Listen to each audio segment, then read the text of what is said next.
Me and my family have always moved to different places and we've always experienced new things. My dad is a pastor, and growing up as a pastor's kid, we would move around a lot to different churches whenever he got a new job. And I believe we moved around in my lifetime about 5 or 6 different times. And we've been in the same place now for about 10 years. But of course, when you move around, you take the things that are most important to you, such as your pets, pictures, or furniture. But I noticed on every move, we always manage to bring this one thing with us, and it's this doll.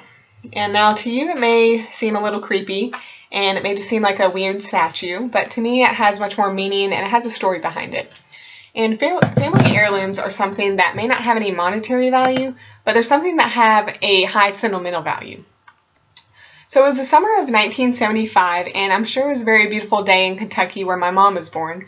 She had just turned 12 years old, and every summer she looked forward to traveling to Pennsylvania where her grandmother lived.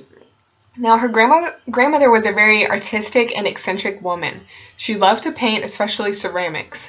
And when my mom was telling me about this story, I was immediately intrigued because I'm a very artistic person myself, and I'm pretty good at drawing, and I always wondered, because there's nobody in my family who's actually artistic at all, so I always wondered where I got that from. So after hearing the story, I thought, well, this is probably where I got my artistic abilities from. So she loved to paint, as I said, and all day long my mom would sit in the sunroom during the summer with my grandmother, and she would paint ceramic bowls and different things they had made. And it was always a joy for my mom to come home at the end of the summer with all her ceramics she had made to show her mom.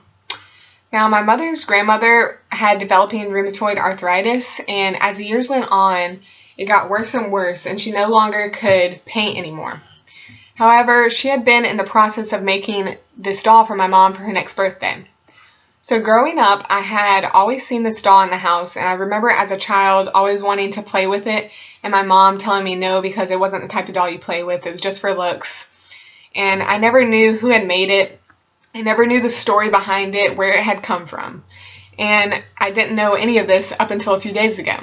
So I learned that this doll was made from my great-grandmother, and that she had sculpted it herself out of ceramics, and the clothes were actually handmade. Now the clothes appear a little stiff, if you can tell. They're not like normal clothing. And this is because she dipped it in sort of a glue solution to make it sort of stiff to the touch. And the eyes and face were actually painted by, no, the face was actually painted by my great-grandmother, but the eyes itself, just the eyes, were painted by my great-aunt. And this is because my great-grandmother's arthritis was getting so bad, her hand, it couldn't stay steady enough to paint.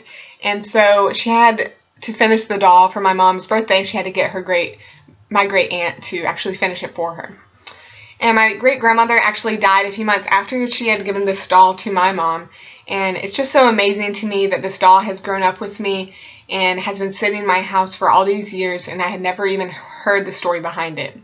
You know, if this doll had been purchased by my great-grandmother and not even handmade, it may not have the lasting effect that it has on me and my mom as it now does. But it is something that is going to be passed on for generations, and when my mother passes, she will give it to me, and then when I have kids, I can tell them about how their great-great-grandmother from 1975, which will probably seem like a foreign concept to them because it's so long ago, had made this doll especially for my mom.